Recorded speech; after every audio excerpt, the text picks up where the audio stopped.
Right. ఇంకా నేను నేరుగా కూడా వార్తలలోకి వెళ్ళే ప్రయత్నం చేస్తా. ఏం జరుగుతుంది, ఏం కథ అనేది కూడా ఒకసారి మనం చూసే ప్రయత్నం అయితే చేద్దాం. ఇది చూసిన తర్వాత నాకేమనిపించిందంటే, మనం తెచ్చుకున్న తెలంగాణ రాష్ట్రం ఆంధ్రోళ్ళ చేతిలో కాదు, ఈ మనోళ్ళ చేతుల్ని ఎంత ఘోరంగా మారిపోతుంది అని చెప్పడానికి మీకు ఒక ఉదాహరణ కాదు, లైవ్లో ఒక నిజాన్ని చూపెడతా. రాజ్యాంగేతర శక్తిగా బిగ్ బ్రదర్స్.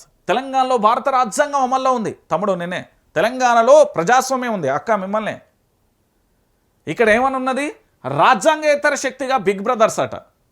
ప్రభుత్వంలో ముఖ్య నేత అన్న పెత్తనం, తమ్ముడి శాఖలు సహా ఇతర శాఖలలోనూ జోక్యం, కాంట్రాక్టులు టెండర్లు ఆయన కనుసన్నలలోనే కొడంగల్ను సామ్రాజ్యంగా మలుచుకొని పాలన, అధికారులు తమ మాట వింటలేరంటున్న మంత్రులు. కథం.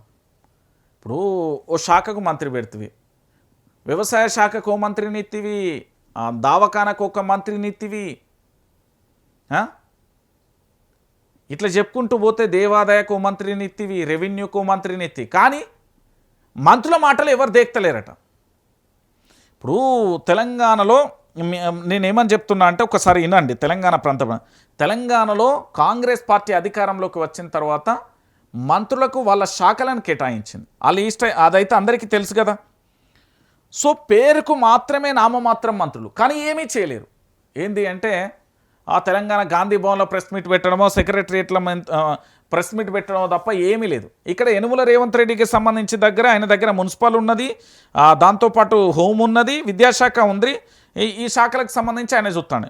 ఇప్పుడు పేరుకు మల్లు భట్టి విక్రమార్క ఆర్థిక ప్రణాళిక విద్యుత్ అయినప్పటికీ కూడా బిగ్ బ్రదర్సే చూస్తున్నారట. బిగ్ బ్రదర్సే అధికారులు తమ మాట వింటలేరు, మంత్రుల మాట ఎవరు వింటలేరు, ఆ బిగ్ బ్రదర్స్ మాట వింటారు. ఉత్తమ్ కుమార్ రెడ్డి నీటిపారుదల శాఖకి, ఇరిగేషన్ పౌర సరఫరాల శాఖ మంత్రిగా ఉన్నప్పటికీ కూడా బిగ్ బ్రదర్స్ మాటనే అధికారులు వింటున్నారట, వీళ్ళ మాట వింటలేరట. దామోదర్ రాజనరసింహ ఆరోగ్య వైద్య మరియు కుటుంబ సంక్షేమానికి ఉన్నప్పటికీ వాళ్ళ మాట వింటలేరు, బిగ్ బ్రదర్స్ మాట వింటాలట. దుద్దిల్ల శ్రీధర్ బాబు ఐటీ సమాచార సాంకేతిక పరిశ్రమల వాణిజ్య శాఖ మంత్రిగా ఉన్నప్పటికీ అధికారులు బిగ్ బ్రదర్స్ మాట వింటున్నారు. పొంగులేటి శ్రీనివాసరెడ్డి రెవెన్యూ గృహ నిర్మాణానికి సంబంధించి మరియు సమాచార శాఖకు ఉన్నప్పటికీ కూడా బిగ్ బ్రదర్స్ మాటే వింటున్నారట. కొండ సురేఖ అడవులు పర్యావరణం మరియు దేవాదాయ శాఖ ఉన్నప్పటికీ కూడా బిగ్ బ్రదర్స్ మాట వింటున్నారట. ధనసరి అనసూయ అలియా సీతక్కకు సంబంధించి పంచాయతీరాజ్ గ్రామీణ అభివృద్ధి మరియు మహిళా శిశు సంక్షేమానికి సంబంధించి ఉన్నప్పటికీ కూడా అధికారులు బిగ్ బ్రదర్స్ మాటే వింటున్నారట. తుమ్మల నాగేశ్వరరావు వ్యవసాయానికి సంబంధించి సహకార చేనేత ఉన్నప్పటికీ కూడా బిగ్ బ్రదర్స్ మాటే వింటున్నారట. ఇది రాజ్యాంగేతర శక్తిగా తెలంగాణలో మొదలైంది. ఇక దీని సంగతి ఒక్కసారి మనం చూసే ప్రయత్నం చేస్తే తెలంగాణలో మీకు అర్థమవుతుంది. ఒక్కసారి ఇక్కడ చాలా స్పష్టంగా చూడరి. ఆ సీఎంకి తెలిసే జరుగుతుందా? కొంతమంది సివిల్ సర్వెంట్ స్థాయి అధికారులు సైతం పెద్దోడి అడుగులకు మడుగులో తొత్తు జీ హుజూర్ అంటున్నారని, అందుకే ఆయన మరింత రెచ్చిపోతున్నారని పలువురు కింది స్థాయి అధికారులు వాపోతున్నారు. ఇలాంటి అనాధికారిక అనైతిక అక్రమ కార్యకలాపాలను అరికట్టాల్సిన వారే మంత్రులను పక్కకు పెట్టి ప్రైవేటు వ్యక్తులకు దాసోహం అనడం ఏంటని ప్రశ్నిస్తున్నారు. దీనివల్ల మొత్తం వ్యవస్థ నిర్విరామం అవుతుందని, తమలాంటి వాళ్లకు రక్షణ లేకుండా పోతుందనే ఆవేదన వ్యక్తం చేస్తున్నారు. ఇదంతా సీఎంకు తెలిసే జరుగుతుందా? ఆయన ఇలాంటి వాటిని ఎలా అనుమతిస్తున్నారు అని అధికారులు చర్చించుకుంటున్నారు. ఇటు ఐఏఎస్లు కానీ దాంతోపాటుగా ఇతర ఉన్నతాధికారులు మంత్రుల ఆదేశాలను పట్టించుకోకుండా ప్రైవేటు వ్యక్తులు చెప్పినట్టుగా పనిచేస్తుంటే ప్రభుత్వ ప్రధాన కార్యదర్శి ఏం చేస్తున్నారని ప్రశ్నలు తలెత్తుతున్నాయి. ప్రభుత్వంతో ఎలాంటి సంబంధం లేని ఓ అధికారిక హోదా లేని వ్యక్తులు నేరుగా ఫోన్లు చేసి హెచ్ఓడీలకు కలెక్టర్లకు ఆదేశాలు జారీ చేస్తుంటే సీఎస్ ఎందుకు చర్యలు తీసుకోవడం లేదన్న విమర్శలు వినిపిస్తున్నాయి. ఇలాంటి వ్యవహారాలను అడ్డుకొని కాంపిటెంట్ అథారిటీ నుంచి మాత్రమే ఆదేశాలు తీసుకోవాలని చెప్పే నైతిక బాధ్యత ఆయనకు లేదా అని మంత్రులే ప్రశ్నిస్తున్నారు. ఒక వ్యక్తి దూకుడు తనం వల్ల రాష్ట్రంలో మొత్తం పాలనా యంత్రాంగమే భయపడే స్థితికి చేరుకుందని, దీనివల్ల భవిష్యత్తులో ఏవైనా విపరీతమైన పరిణామాలు కానీ జరిగితే ఎవరు బాధ్యత వహిస్తారని సదరు మంత్రులు అడుగుతున్నారు.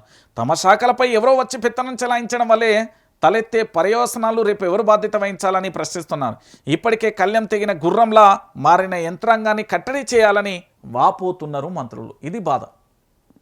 మంత్రులు పేరుకు మాత్రమే. ఇక మీకు ఇంకా తెలంగాణ భాషలు చెప్పాలంటే నా భాషలు నేను చెప్తా, ఎందుకంటే అది అర్థం కావాలి. ఇగో ఇట్లా పేపర్ కనబడుతున్నది, ఇట్లా రాసి ఇట్లా పేర్లకు మాత్రమే మంత్రులు, కానీ పరిపాలన చేసేది మొత్తం ఆదేశాలు ఇచ్చేది బిగ్ బ్రదర్స్. తెర ముందు మంత్రులు, తెర వెనుక బిగ్ బ్రదర్స్. తెర ముందు మంత్రులు, పేరుకు మాత్రమే మంత్రులు, పేపర్లలో మాత్రమే, ఫోటోలలో మాత్రమే మంత్రులు, హోదాలలో మాత్రమే మంత్రులు. కానీ పరిపాలన వ్యవస్థ మొత్తం ఆదేశాలు ఇచ్చేది బిగ్ బ్రదర్స్ అట. ఇక్కడ వచ్చిన అంశం ఇదే. ఇగో చూడండి, చాలా స్పష్టంగా కూడా పేపర్లలో రాసుకొచ్చారు. ఇగో చూడండి, ఇంకా డెప్త్గా పోతే ఇంకా చాలా ఉన్నది. ఇక్కడ ప్రభుత్వంలోని ఓ కీలక విభాగంలో 9 కోట్లైన విలువైన పనికి సంబంధించి ఇటీవల ఒక కాంట్రాక్టర్ టెండర్ వేశారు. అన్ని అర్హతలు ఉండి కూడా ఆయన నియమ నిబంధనలకు లోబడి ఆయన దరఖాస్తును చేసుకున్నారు. గత ఎన్నికలలో సదర్ కాంట్రాక్టు వ్యక్తిగతంగా తనకు, కాంగ్రెస్ పార్టీకి బాగా సహకరించారని, పైగా ఆయనకు అన్ని అర్హతలు ఉన్నాయి కాబట్టి సహజంగా ఆ టెండర్ ఆయనకే వస్తుందని అడ్డుకోవద్దని దక్షిణ తెలంగాణకు చెందిన ఓ సీనియర్ మంత్రి సదరు పనికి సంబంధించిన సిఈకి ఫోన్ చేసి చెప్పాడు. సిఈ మాత్రం మొహమాటం లేకుండా తనతో మాట్లాడుతున్న మంత్రి అని తెలిసి కూడా ఆ అభ్యర్థన తిరస్కరించారు. సార్, ఈ పనిని ఫలానా వ్యక్తి ఇవ్వమని ముఖ్యనేత సోదరుడు ముందే చెప్పారు. నేను ఆయన మాట ఎట్లా కాదనగలను అని సదరు సిఈ జవాబు ఇచ్చారట. దీంతో అవాక్కవడం ఆ మంత్రి వంతైంది. ఒక ఆ మంత్రికే కాదు, ఇప్పుడు కేబినెట్లో పలువురు సీనియర్ మంత్రులకు, సిఈ, ఎండీల తదితర కింది స్థాయి అధికారుల నుంచి నేరుగా ఇలాంటి జవాబులే అందుతున్నాయట. దీంతో ఆ మంత్రులు మింగలేక కక్కలేక నిస్సహాయ స్థితిలోకి చేరుకుంటున్నారు. ఒకరిద్దరైతే నేను మంత్రి అని చెప్తుంటే నువ్వు ఇంకెవడి పేరు చెప్తావేందయ్యా అని అధికారులు గద్దిస్తున్నారట. కింది స్థాయి అధికారులు పెద్ద లెక్క చేయడం లేదని తెలిసింది. ఇంతకు ఎవరా సోదరుడు అనే ప్రశ్న. నేను మంత్రిని చెప్తుంటే నువ్వు ఇంకెవడో పేరు చెప్తావేందని అని అడిగితే అధికారులు గద్దిస్తున్నారట. ఇగో ఇది పరిస్థితి. ఇక చూడురి ఏంది, ఇక లోపలికి పోతే మొత్తం ఇదే కథ. ఒక్కసారి చూడురి. కాంగ్రెస్ పార్టీ అధికారంలోకి వచ్చింది. ముఖ్యనేత పీఠంపై కూర్చున్నారు. ఆయనకు 5గురు సోదరులు. వాళ్ళెవరూ ఎన్నికలలో పోటీ చేయలేదు. చట్టసభలలో సభ్యులు కూడా కాదు. పోనీ ఐఏఎస్ ఐపీఎస్లు కాదు. చివరికి సర్కార్ కొలువులు చేస్తున్నారు కూడా కాదు. అయినా వాళ్ళు ప్రభుత్వంలో రాజ్యాంగేతర శక్తిగా ఎదిగారు. బిగ్ బ్రదర్స్ పేరుతో దర్జాగా అధికారం చెలాయిస్తున్నారు. వాళ్ళు ఫోన్ చేస్తే నేరుగా ముఖ్యమంత్రి మాట్లాడినట్టే. వాళ్ళు కన్నెరే చేస్తే ముఖ్యనేత మూడో కన్ను తెరిచినట్టే. వారి మాటే శాసనం, చెప్పిందే వేదం.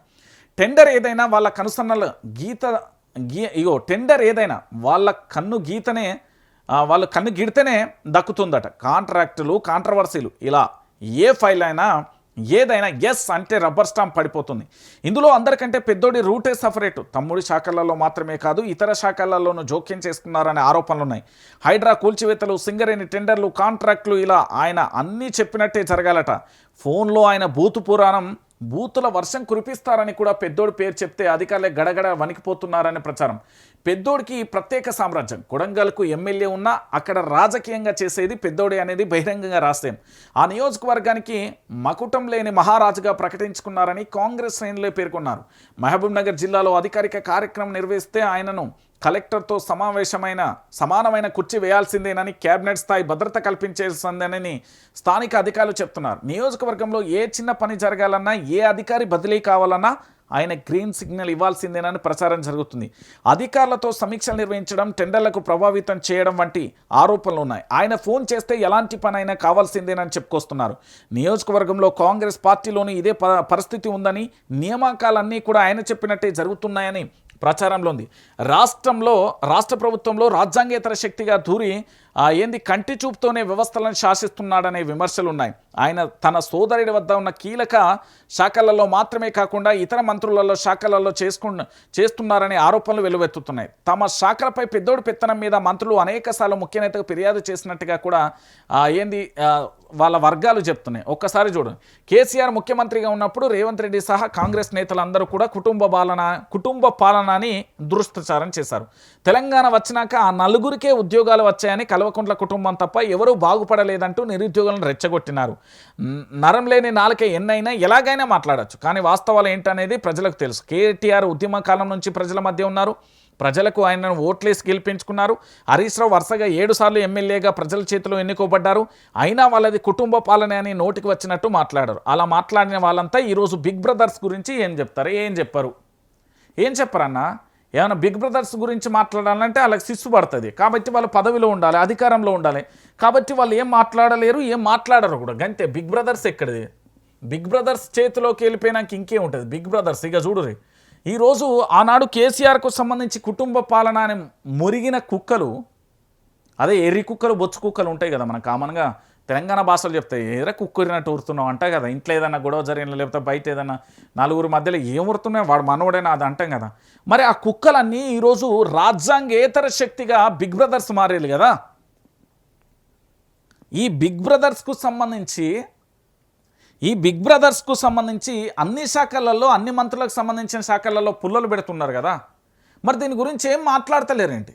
ఇది కుటుంబ పాలన కదా, ఇది నియంతృత్వ పాలన కదా, ఇది రాబందున పాలన కదా, ఇది జూబ్లీహిల్స్ ప్యాలెస్ పాలన కాదా? దీనికి ఏమైనా సమాధానం ఉందా? లేదు. అంటే తెలంగాణ సమాజం మొత్తం కూడా ఆలోచించాల్సిన విషయం ఈరోజు జరుగుతున్న పరిణామాలను చూస్తే. ఎందుకంటే తెలంగాణ రాష్ట్రంలో జరుగుతున్న ఈ పరిణామాలు చూస్తే చాలా ఆశ్చర్యాన్ని వేసే పరిస్థితి కనబడుతుంది. ఇక ఇది ఇట్లున్నదండి.